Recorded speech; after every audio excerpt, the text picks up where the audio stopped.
Ladies and gentlemen, welcome to episode 83 of the Clutch Dump.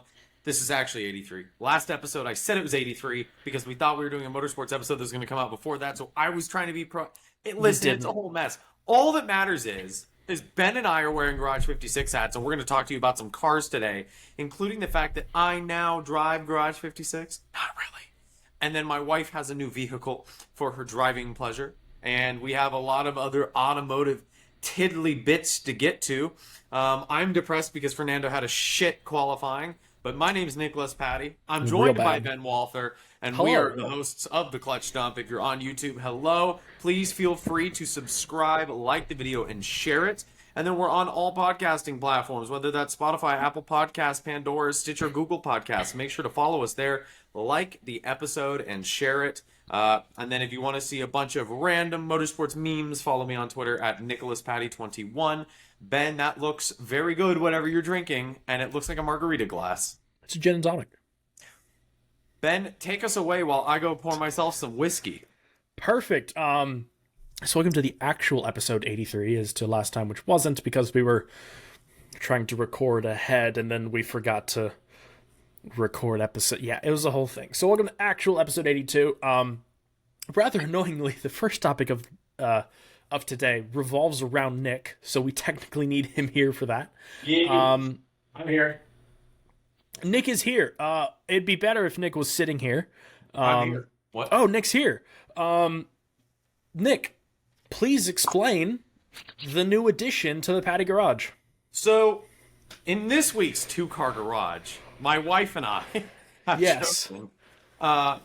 So we this I will say I feel like this real quick. Hold up, I'm gonna interrupt you, and I'm very sorry for the people who haven't been following the 5-episode saga that is Nick's next car / Shelby's new car. CRV. Please explain what the old car was, what the new car could have been, and what the new car is. So this is a topsy-turvy story. Also, very topsy. However, so it started with a Porsche Cayman, and True. I had a flat six. I had a 6-speed. I had it in yellow. It was everything I've ever wanted. But clutches, they're expensive. So Porsches are expensive. I sold the Cayman for a lot less than I wanted for it, but I sold it for more than I would have had spent. Like, if I just replaced the clutch and sold it, I would have lost. You could have lost a lot more money, is what you're trying to say. So it was okay. And then I was searching. I had a wee budget. Because I wanted to pay cash. And so we were looking at some interesting options. My favorite, more than the car that's sitting in the garage, is the Stagia. I'm so pissed that it'll happen. It'll happen at some point. It just needs to be like a third or a fourth car, not a daily. Yeah, it'll happen at some point. Honestly, I should have just bought. I just need to buy. If you know somebody with a roller Stagia, let me know and I'll LS swap it, and then we can. Dude, I will absolutely help you build an LS swap Stagia. That'd be rad. Shit. So in next episode, Ben and I buy a Stagia. No, so I really wanted a Stagia. I found a couple cool ones that were within our price range. Like, clean examples, low mileage ones. But Ben talked Nick out of it. Has been on numerous phone calls reminded me, Nick, you're selling... That's our idiot dogs. Hi, Watson. Has Ben reminded me very quickly, Nick, you're selling the Porsche because maintenance is too expensive. Why would you go buy a rebodied Skyline? And I was like, I don't know. So, didn't do that. Then I was like, well, I kind of want a funky JDM something. And that's not a woman. And so I was looking at CRVs. True, right-hand drive CRVs. And not going to lie, still a really cool option. Now, granted, when I was going through and deleting all the screenshots of listings because of what we have, I was like, yes. Ooh. Yeah. No. But those were dark times, Nick. Yeah, all right. Well, if you missed our CRV episode, go check it out. That's probably the most... Please, go check out the CRV episode. Yeah, because Ben did me dirty on the thumbnail. It's worth out just for that. Did I ever send you the other one that it was supposed to be? Yeah. Okay, that's good. Yeah. So that all being said, my wife now has a 2020 Alfa Romeo Stelvio Sport in Mazzano blue with the quick order package, which gives you black wheels. It gives you the beautiful voluptuous aluminum paddle shifters that are just True. chef's kiss. It gives you, rather than the plastic everywhere, it's the paint matched or color matched Yep. fenders and It's a everything. good looking car. I love it. I'll make sure to send Ben a photo so there could be a post about it. But yeah, so she has that, which means I have my second 5th gen in 2 years. And let me tell you, True. I literally told Brendan my first day It's good to be commuting. back, isn't it? I was like, dude, if I just would have had headers and no mufflers, I would have never sold the black one. Like, Yep. the level of like, okay, it's cool, and then like, holy shit, I'm on top of the world between a stock 5th gen with higher flow mufflers and then a 5th gen with headers. I love that every time I accelerate, I kill turtles. Like, it makes me so happy. Yeah. I'm pulling in and out of work. In case you don't know, I work at Radford Racing School. So you're wearing a Camaro hat and a Dodge shirt. I was pulling in to Radford first couple days of the commute, heel toe downshifting into the parking lot, and you have Watson. I swear to God, you will be a wall decoration. Pulling into the school, heel toe, and then you have the students out there in their Hellcats, and I kid you not, there was a group standing out, like listening to instructions on what the drill was, up to 7, and they just all. Yep. And I was like, So I've been joking with my boss all week, Kim Wolfkill, in case you don't know, who's pretty neat. There you go, love. I was like, man, too bad we're not a Chevy school. And he just was like, okay, I see how it is. It's a freaking shame they discontinued the Camaro. So here's the cool thing, though, is my 3rd day in, pull the Camaro in, Kim is like walking around in the office. He walks out, stays out there for about 20 minutes, walks back in. He goes, the Camaro is pretty clean. It looks really good. And I was like, oh, thank you. He goes, yeah. So are those the Z28 wheels? And I was like, yes, they are. Huh? Like, He knows things. Who's done and seen everything thought my Camaro was cool. Like, that's pretty cool. So no, it's really cool. I put stickers on it because that's the first upgrade you do. Plus 5 horsepower aside. I suppose. Would you like to know what the stickers are? Yes, please, of course. It's the Mobile One Pegasus, which I think looks really clean on a white car. That's pretty cool. So I quite like that. I threw my Monterey Laguna Seca plate on the rear. Okay. And then on real talk though, I'm doing and this will all be, I'm gonna try to vlog this, which is gonna be cringe as hell. But Ben will have the video footage to make a roast edit. I'm going to do a zip flush tomorrow on my own. And if you know me, I am not at all mechanically inclined. I'm really good at breaking the cars and not good at fixing. It's what he has me for, usually. Yeah, normally I do. And then you moved. Yes, and then I moved. So, Watson. He's in a mood today. Yeah, he is it's his time of the month. So I'm going to do that tomorrow. I'm going to try to video it. And Ben, guess what I got finally today? Oh, I have no idea, actually. An hour and a half of my GoPro footage from when I did the Senna track in a Hellcat. Oh, that's pretty cool. So, the GoPro did some weird things where when I'm turning, it goes back and forth. You know, I don't know why GoPros do that. But it was mounted onto the roll cage, and yeah, no. I know that, but it's just some GoPros do that. I don't know why. I haven't figured out why. That all being said, I'm going to have that footage and I'm going to upload to my YouTube tonight. But I can send you a link to the Dropbox if you want it for whatever reason. You don't have to use it, but it's I'll there. probably just tag you in an Instagram picture. Do some snippets or something. Yeah. Wow. That all being said, I'm driving a Camaro and it feels so good. I went through and did the most intensive interior detail I've ever done in my life, and it literally feels like a new car. It's always nice. I also, something about the 2011 with the heads-up display, that when you turn over the ignition and in the heads-up display you have the old digital bow tie that like in the 80s does like from left to right illuminates, and then it says Chevrolet and then it fades off. I was just like, oh man. So anyway, it feels really good, and I've been listening to a lot more Fortunate Son and Free Bird than I should. As is required when owning a Camaro. Yeah, I think when you sign the contract, right? The bill of sale. It says I will not listen to music newer than like 2004, I think is what it says. Yeah. Yeah, we'll go with that. Something like that. that all being said, Ben, we have more interesting cars to talk about, I believe. We do. Actually, quick random side note. This may or may not make it into the episode, but I've been meaning to ask you. How do your parents like their Defender? Love it. Really? Love it. It's dude. Okay, so there's for starters, because for those of you who don't know, Bernie, Texas My family. is well. There's that, but Bernie, Texas is soccer mom SUV luxury car capital of the world. So there's new Defenders everywhere, and dude, every time I see one, they look so good. Because here's the thing, though. All the ones at Bernie are starting to get a little modded. I saw a Defender 130 the other day. The long wheelbase, the four-door long wheelbase one on like it was green on like bronze methods on like some KO2s with a roof rack and a ladder and light bars. Yeah. I was like, that's like $150,000 car that'll never see dirt. But your parents got they got the proper Defender spec.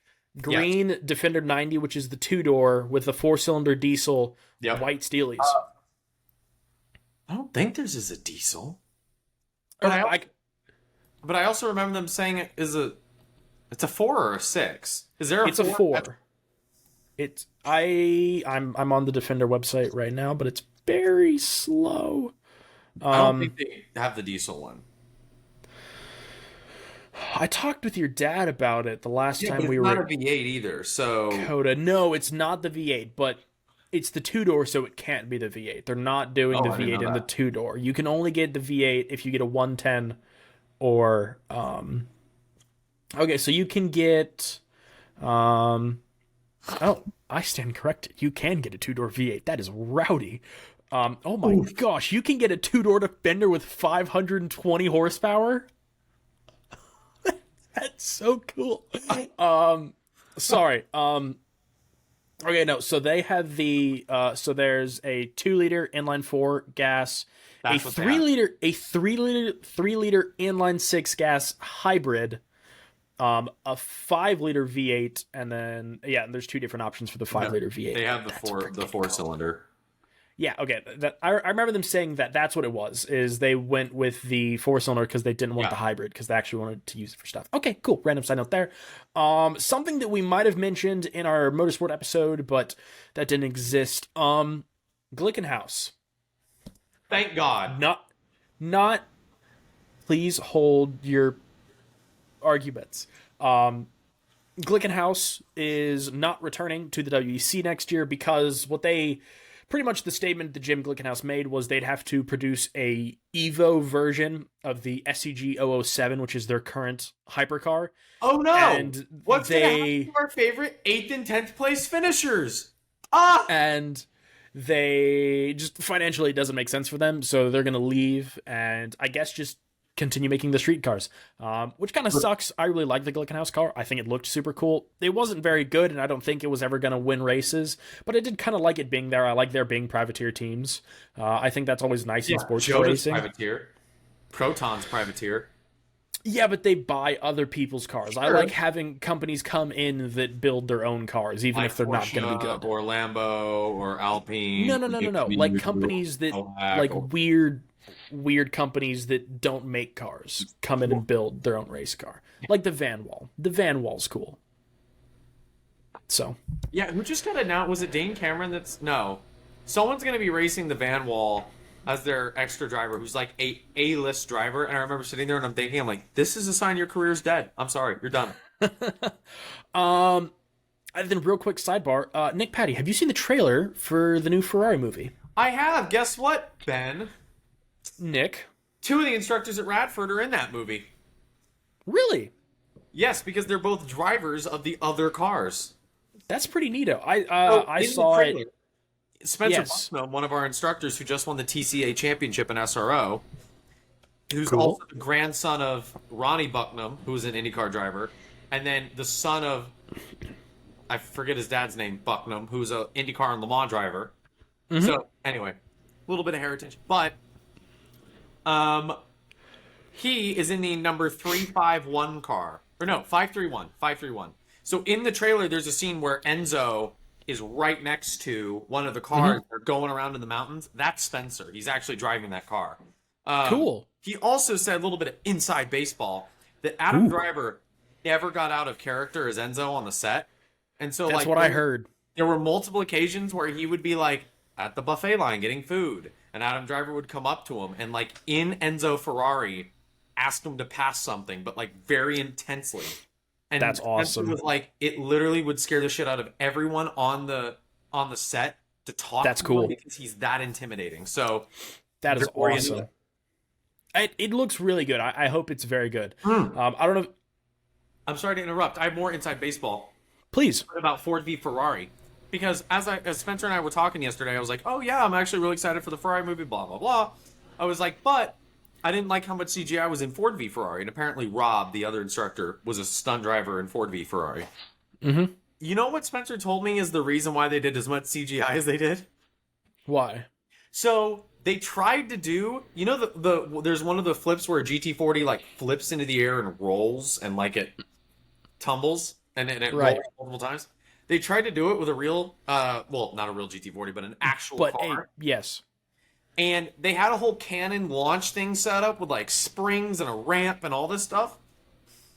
And the first 2 times they did it, the car, when it landed, swerved, because obviously nobody was at the wheel, it swerved, T-boned, and totaled the camera car, because the camera car obviously had to be next to it. Nice. So they just launched the several thousand-pound stunt car, and then it ruined and totaled the camera car. So after the second time, they're like, all right, we're CGI-ing it. We're done. We'll just get computers to do it. Yeah, exactly. So anyway. Good to know. Did you ever watch the Lamborghini movie that came out last year? No. Save yourself. Don't watch it. I wasn't planning on it.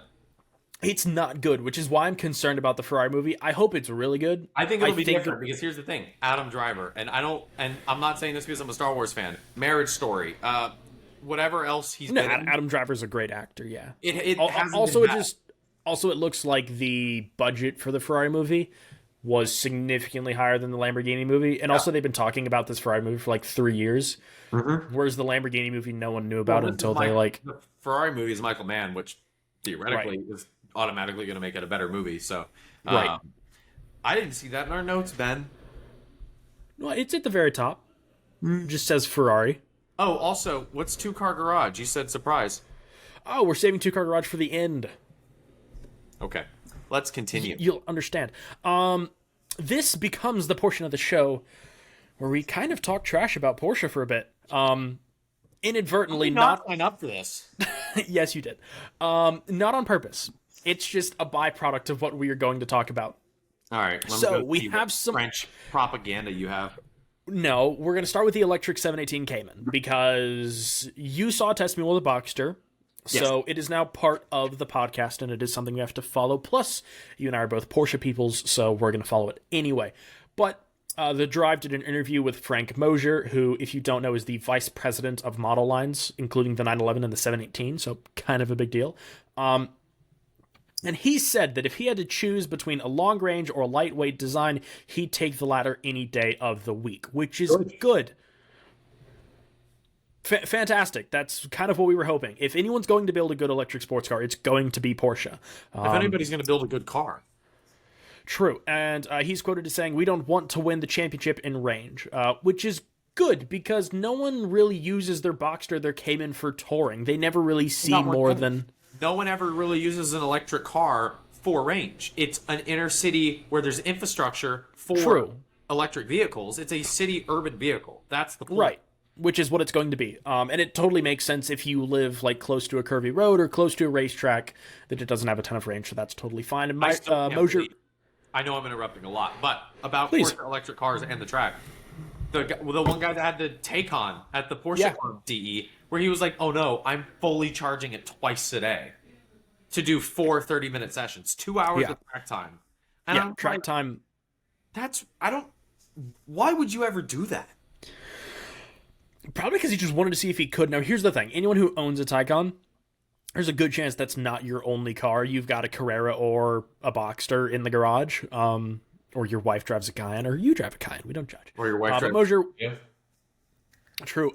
Mosher went on to say that Porsche cannot build a 2-ton sports car, in the fact that, like, in principle, they just can't. That goes Did you against what see they. about the Mission X, Mission R? What's the one that's the spec series prototype with the red front end? Mission R. Yeah, so the Mission R, they said the same thing because apparently when they're working on the development of it, they're struggling to get it below 4,000 pounds, and they literally said we will not make this car if we can't get it under 4,000 pounds. Like they'll scrap the whole project. Right. So the drive said that they will most likely, they being Porsche, will most likely aim for the 3,400-pound mark, which would be competitive with For an internal electric combustion car? engine. Which would be competitive for internal combustion engine rivals like the GR Supra, Yeah. which is kind of where the Boxster Cayman lands as far as the base model cars. Now, obviously, when you get into GTS and GT4s and that sort of thing, they're in a different league than the Supra. But Take 3,400 pounds. 3,400 pounds would be really impressive. So a current 718 Cayman weighs 3,286 in its heaviest trim level, Wow. That's crazy. which I believe its heaviest trim level is, I think if you like Probably fully a option, GTS. I think if you fully option a GTS, that's the heaviest Yeah. model. And by fully option, guys, we don't mean weight reduction options. We mean the comfy seats, the fast. Yeah, no. Like if you get comfort, if you get like comfort spec seats and you get all the leather and everything. Like I think if you option a 718 GTS to be heavy, you Yeah. get it to 3,286, which is its heaviest trim level. So I hope that they do very well with this. I think they will do extremely well with it. I think probably 80%, if not more like 90% of people who own Boxsters and Caymans don't like aren't super nitpicky about dynamics. I'm assuming Sure. they all care, But but they're it's not like, all gonna- right, if a car weighs 3,286 or 3,500 pounds, they're not going to They're not care. gonna cry about it. Yeah. Right. So I think this will sell incredibly well if they can get it like 200 miles of range and like 3,500 pounds. I think that'll be a great seller for Porsche. Now, something that should be concerning for Porsche, not in terms of sales, but in terms of Wikipedia records, which, as we know, is Nobody a very reads. important thing. Which, as we know, nobody reads. The Alpine A110 Trophy R. So we mentioned this car a few episodes back. It would have been like episode 70 or something like that. But the Alpine A110 Trophy R is kind of the GT4 RS variant of the A110, which is a Cayman Boxster competitor. And F1 driver Esteban Ocon has been spotted at the Nürburgring with a camouflaged A110 preparing to set a lap time. So he was there for starters, very easy to spot in his Formula One fire suit, and he was there with Alpine in a camouflaged A110 Trophy R, having to set a lap time. The new A110 variant is presumed to be a GT4 RS rival. They make a A110 and an A110S. The S is more of a GTS rival, so we're assuming this is a GT4 RS rival, but we're not entirely sure. But it's supposedly got, roll cage, bigger tires, bigger aero, more power, that sort of stuff. So a bystander, there was a YouTube video recorded of this, by the way. And a bystander supposedly timed Ocon doing a 718.22 in the A110 Trophy R. A Cayman GT4 RS did a 709.3. So that's roughly 9 seconds faster around the Nürburgring than the Trophy R. I honestly never thought I'd say this. Esteban Ocon's a Formula One driver, and while I think he is a silly, stupid driver, I don't think that. Listen, well, let's see. So it's typically Klaus Bachler or Jörg Bergmeister that do the Porsche stuff, right? Right. And so Jorg, in his prime, I think could beat Esteban in anything, any day, on any track. But if we're going to be honest, Jorg is not in his prime.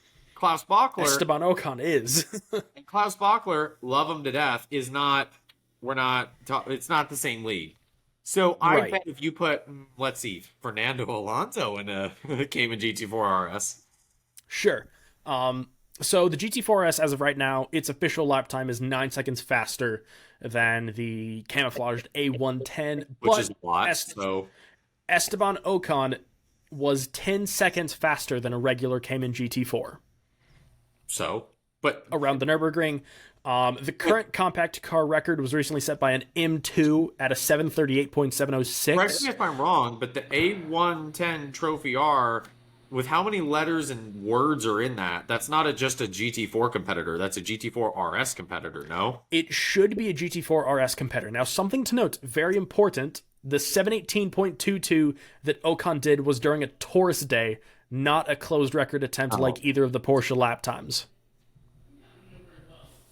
So, in all the videos that you see of him going through corners, like he was passing someone on the inside of the carousel. That's great. On that lap time. So there was traffic on that one. Now, something to note, just base car for base car, the Porsche is at a disadvantage because the lightest 718 Cayman weighs 3,040 pounds, and the heaviest A110 weighs 2,510 pounds. So the fact it's faster, but that much theoretically slower. Yes. That's a good thing. Yes, so several different things. Proper mid-engines in a flat 6 versus transverse turbo inline 4. Ben, you mispronounced garbage. I believe it's a mid-engine Renault Megane is actually what it is. Garbage. So, but watch this space. A110 Trophy R looks super impressive. I'm assuming there'll be a big marketing thing and a big video with Esteban Ocon setting a lap time in a Trophy R. But it looks quick. Looking freaking. You still can buy them in this country, so it doesn't matter. Not yet. I think 2024 you can. Nick, does the name Delage mean anything to you? Isn't it Delahaye? No. Delahaye owned Delage at one point in the 1940s, but they are, in fact, different companies, spelled very similar. So Delage was a company that built racing cars and went bust in 1956, if memory serves me right. 1965, 56, something like that. A long time ago. Yeah, something like that. It went bust about the time that Nick Patty was born, and they are happy to announce that the Delage D12 has entered production. So this is a car that I think I briefly mentioned on a very early episode of the podcast. So 30 D12s are going to be built. They look kind of like a Praga R1R thing. They're single-seat hypercars, almost open wheels. Silly looking things. But they have 7.6-liter V12s. Which is pretty neato, and they're also hybrid, so that's fun. Right? So 7.6-liter V12 with a hybrid makes 1,100 rear-wheel horsepower. It makes more than its weight in downforce. They're going to build 30 of them. The development driver was some guy named Jacques Villeneuve. Supposedly, I don't know. Isn't he an ex-fired Van Wall driver? Yes, I believe that's who that is. Oh my gosh, of ex-Van Wall fame. God, that'd be such a horrible lower third. Ex-Van Wall driver, and everyone's like, literally, for starters, the heck is a Van Wall? The lower third is 4 starts with Van Wall. That's what Shelby and I joke about every time Jolyon Palmer's dumbass is on the F1 broadcast, and it's like 35 race starts, and Jolyon on one instance was like, well, technically it was 36, blah blah blah, and we're like, dude, let it go, bro.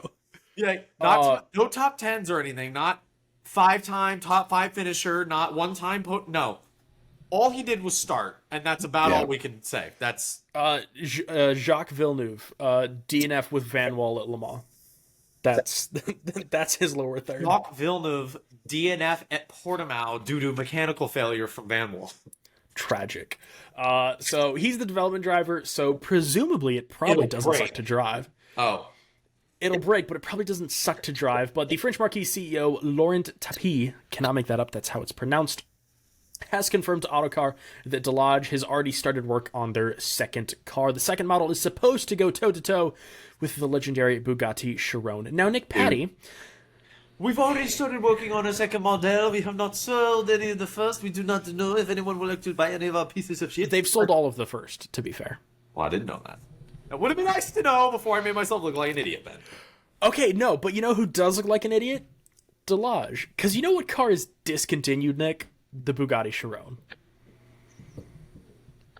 So they're building a car to compete with another car that they don't make anymore.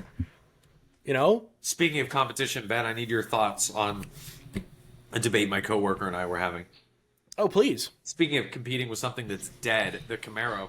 Um, so Your Camaro or mine? Clay was asking me, my coworker, how I would describe between Ford, Chevy, and Dodge the relationship of who was best, who was kind of the top dog, whatever, who stayed most true to their roots. And this is my take, and I want to hear your thoughts.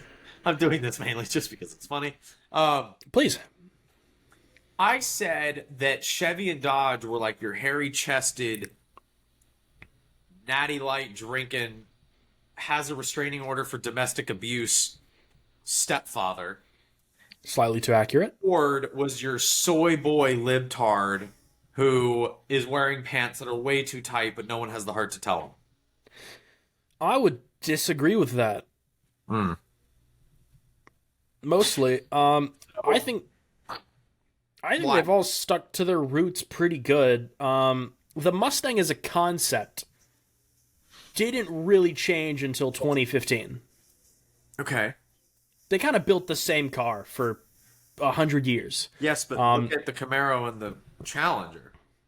Both of which got independent rear suspension. They both changed into sports cars. But the Mustang changed into that at the same time. No, the Camaro got independent rear suspension in 2011. 10, yeah. Okay, And so the that's Challenger got it 12 years. in 05. No, it didn't. The Challenger got it in 14. No, whenever the new Challenger came out. Are you... Positive. 100%. Guaranteed.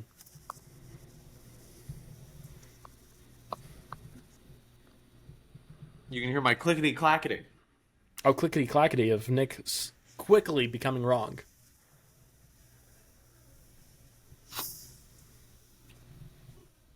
I don't need to know if independent rear suspension is worth it. I just need to find... It is, by the way, in case anyone listening didn't know. Yes is the answer.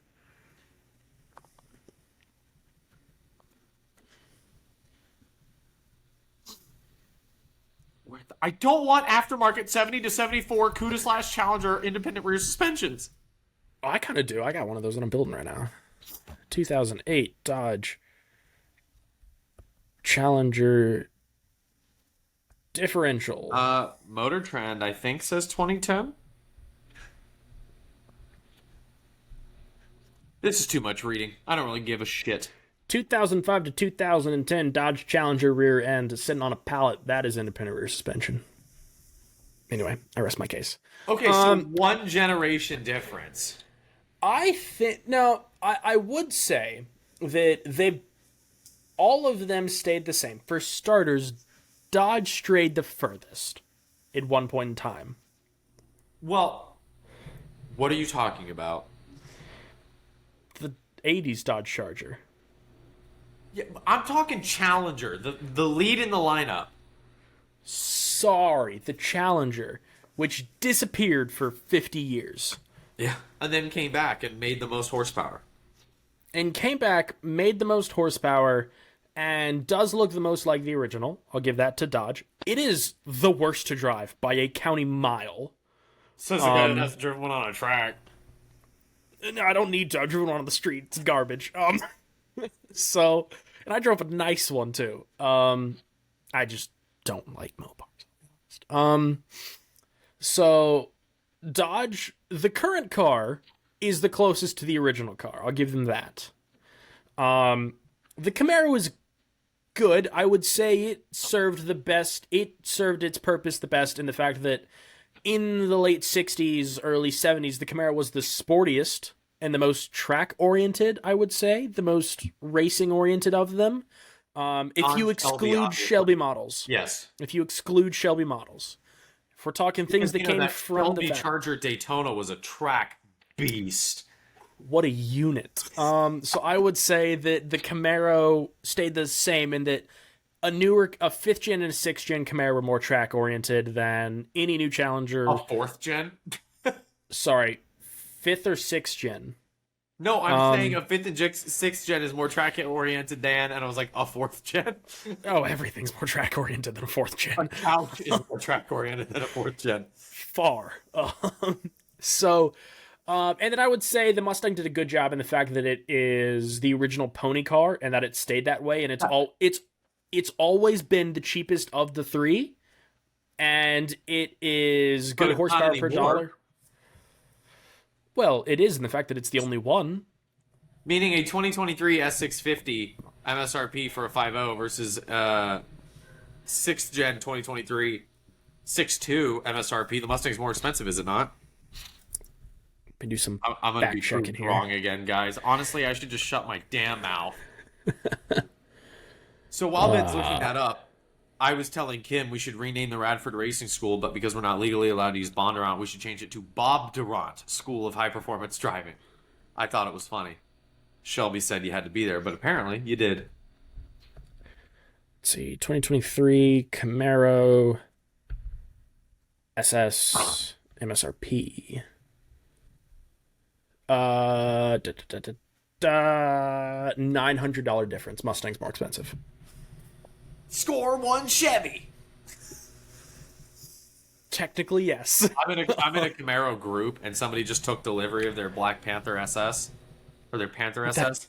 What the heck is a Panther SS? It's the final edition because the original code name for the is Panther. That thing. Okay. And let me tell you, I commented. I'm not gonna lie. It looks like shit, and it looks like a bunch of stickers, and it doesn't look special at all. It literally has the stock rims from the 4-cylinder, power coated. Not the ZL1 Panther, by the way. The SS, because the ZL1 looks awesome. By the way, the ZL1 Panther is really hot. It does have base wheels on it, doesn't it? Yeah. That is. It doesn't look good at all. Which, by the way, according to Motor Trend, Car and Driver, and Road and Track, best 4-cylinder sports car you can buy is the 4-cylinder Camaro with the 1LE package on it. Interesting. It's the best 4-cylinder. Apparently, it is a track monster. Also, you can just run laps. Also, the Garage 56 edition Camaro officially closed taking orders the other day. I didn't know they had any orders left. I don't even know when they opened it, to be honest, because I know they announced it. I don't know when they opened it. That's true.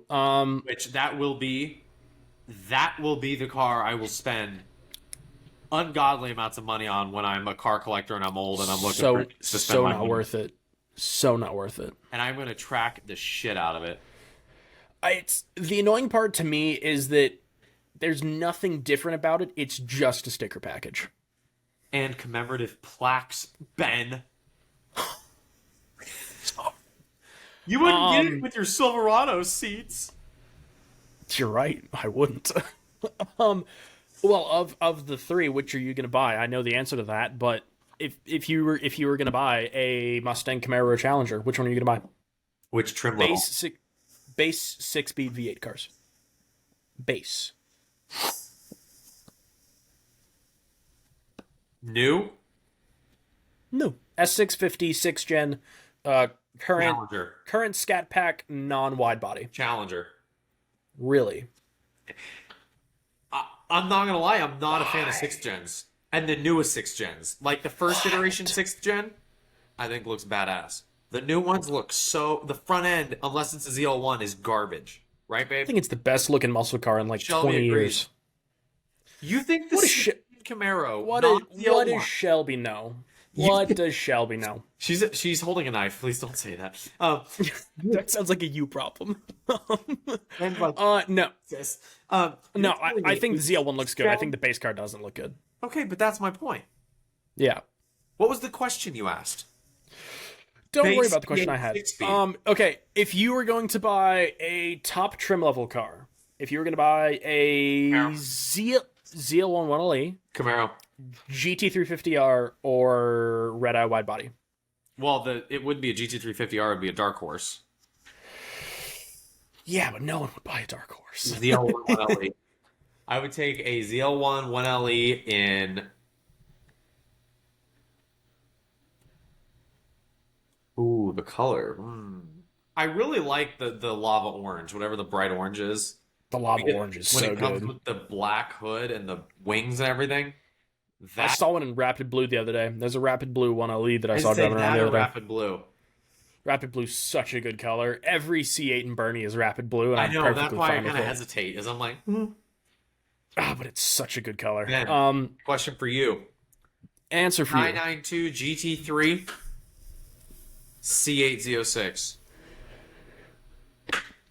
Which one are you taking? Z06 sounds better, but I'm going to take the GT3.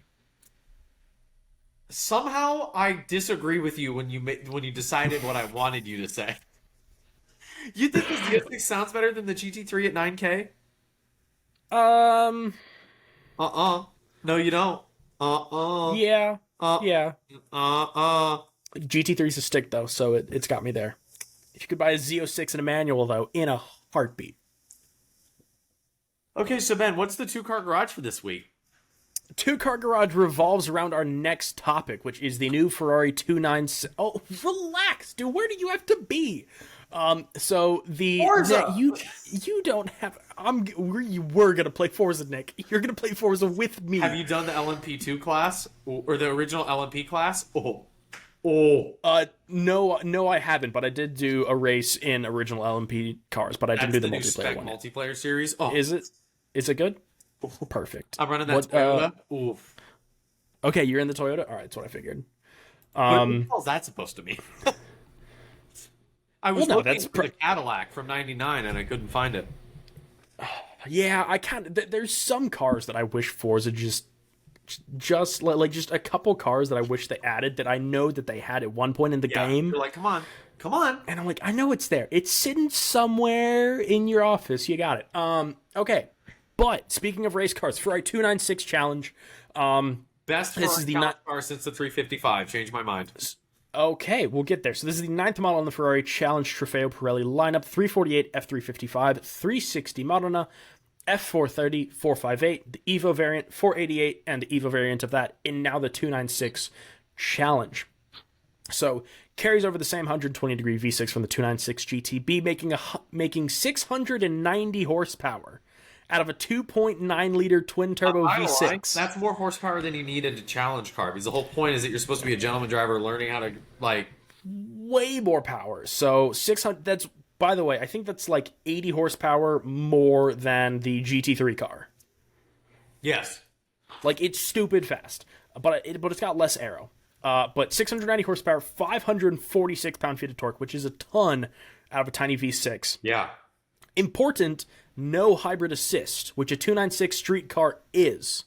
So no hybrid, just the V6, which probably makes it way cheaper to maintain as a race car. The 296 Challenge makes 237.9 horsepower per liter, which is a stupid big number. Which remember when 100 was a lot? Yeah. Like, my car will be 70 horsepower per liter or something like that. Which makes it by far the most powerful of all the Ferrari Challenge cars of all time. And it will make up to 1,920 pounds of downforce at 155 miles an hour. So, gentlemen drivers, you better be on your toes. You getting a real race car. You're basically getting a garage. Okay, the two-car garage. Nick Patty, of all the 9 challenge cars, which one are you taking? Ooh. Plus, you have to take a road car variant, but it cannot be the same one as the challenge car you pick. So then I am going to do the... I think we're going to pick the same 2 cars. 360. For your... Oh, they can be a different? I thought it had to be for both the same gen. They cannot be the same, is the thing. Oh, I thought you were saying... Oh. Okay, so yeah, we're going to... So we're going to pick the same 2 cars. Go ahead. So then I'll choose something a little bit different because it would be my second choice. I will have the 348 for my challenge car, and I will have the 355 for my street car. Damn it. So I was going to pick the 348 for my street car and the 355 for my challenge car. Hey, not the same. We didn't do the same thing. There we go. We flipped them around. Yeah, I remember going to Ferrari Challenge 2 years ago, whenever that was, and they had those sitting there, and I was like, yep, cool, we're on white speed lines. You win. Congrats. You're the winner. Gated manual, red Momo seats and speed lines. What more could you ask for? Absolutely nothing. Oh. So Yeah, that I was pretty much it. okay. Well, I have another two-car garage. Oh, please, by all means, we have time. Ben, you have to pick two Chevy race cars in the history of the brand. Go. I know what mine are. Two Chevy race cars in the history of the brand. I know for a fact one of mine isn't yours. Isn't Because or I don't even is? know that is not. First one that came to mind. I was gonna pick that, and then I gotta pick something else. What else am I gonna pick? Well, that one's old, so I'll probably pick something new. Is Oh, your first one old or new? first one's old. Second one is also older than me, but not as old as the first Okay, one. go ahead. Let me hear it. My first one is a 1965 Chevy Cheetah. A very deep cut of a choice. I like it. Kind of a choice. Secret, Ben's ultimate dream car, Chevy Cheetah. Ultimate American dream car. Let me preface. Doesn't make it better. Continue. But I think they're cool. And an actual cheetah, not a kit car. A real cheetah. Go. What's your second then? Second car is the C4ZR1 that raced at Le Mans.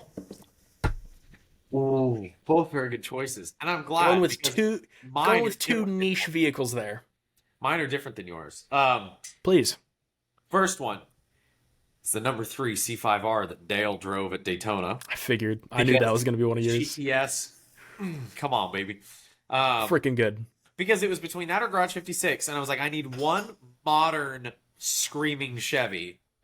And I was I like, assumed that you were gonna. I. By the way, when you said pick two, I was like, Nick has picked Dale C5 in the Garage 56 car. all right, whatever. My second, however, Yes. is not the Garage 56. It's not the Greenwood Corvette. I want a C2 427 Le Mans car. Yep. Checks out. Pretty good. So let's see. You picked two Corvettes. I picked one Corvette. That checks out. Checks out. So Ben, Yes. two-car garage. We're gonna get a lot of these in. Any We got time. two special edition Camaros. And Any by two special special edition, I edition. don't mean ZL11LE. It'd have to be some edition of it that's specials, but it can go all the way back to the first gen. I'm picking a 69 Yenko SC, Son of and I am picking a 2002 Camaro ZL1. How can I make mine more contrarian? Which I am going to consider a special edition. I am going to take a 1993 Z28 Dale edition. Of course you are. Forgot about that. Oh my gosh. And then I'm going to take a 5th gen Whipple supercharged Dale 5th gen. I was going to say the Garage 56 ZL1, but you just ranted about how it wasn't special. So I was like, well, I'm going to have to pick something different. If you pick two Dale cars, does that mean you're doing it for Dale twice? Does that like cancel each other out? Or are you just doing more for Dale than anyone else? I'm doing more for Dale than you are, yes. Got it. You were the biggest contributor of the Dale. Theoretically. Theoretically, I see. I'm trying to think of another Chevy-related two-car garage. Ooh. Two-car garage throughout the history, Chevy NASCARs, and I promise mine won't be Dale's. Sure, they won't. No, but not specific liveried car, but like year model of NASCAR. That's a Chevy. Let's see here. Mine is going to be an one. 87 Monte Carlo Aero Coupe. Oh, minty. And then an O. Ooh. And then a 98 Monte Carlo. So both Monte Carlos, I guess, for mine. I'm gonna go with Oh fuck! Can I? Oh shit! I said the F word. I was trying to keep it to shits on the podcast. Oops. No, you're fine. It's But I want to post this on LinkedIn for professionals to see it, Ben, and I keep swearing. that Um, is your problem, Nick. I understand. Instead of the 98 Monte Carlo, I'm doing 89 Lumina. Okay, Is I like the Luminas more. that's fair. I'm doing a 2006 Chevy Monte Carlo. Yeah. Just because that is Dale Jr.'s number 8 Budweiser car, and Yep. it is the NASCAR of my childhood. Yep. Also the number 24 DuPont car, if you're into that sort of thing. And then I'm going to Those pick... people would be. Who would those...